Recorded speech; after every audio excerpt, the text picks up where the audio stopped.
నమస్తే అండి. ఇప్పుడు మీరు ఇంతకుముందు హారియర్ కొట్టిన తర్వాత హారియర్ కొట్టక ముందు ఎట్లా ఉంది, కొట్టిన తర్వాత ఎట్లా ఉన్నది? హారియర్ కొట్ట ముందు మొత్తం ముడతతోనే ఉన్నది. హారియర్ను అబాకస్ రెండు కలిపి కొట్టిన తర్వాత కొంచెం లైట్గా ముడత కూడా పోయింది, గ్రోతింగ్ కూడా మంచిగా వచ్చింది. మళ్ళీ ఇప్పుడు హారియర్ మంచిగా ఉందా అండి? హారియర్ మంచిగానే పనిచేసిందండి. అంతకుముందు బాగా బాగా దగ్గరగా ఉందా? బాగా అంటే మొక్క అంతకుముందు మొక్క ఇట్లా ఇట్లా బాగా ముడుచుకున్నది. ఇప్పుడు హారియర్ కొట్టిన తర్వాత ఇలా వచ్చిందా?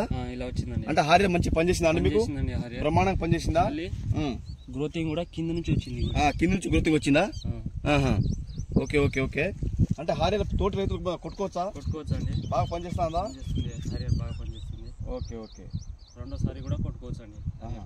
Okay okay okay right.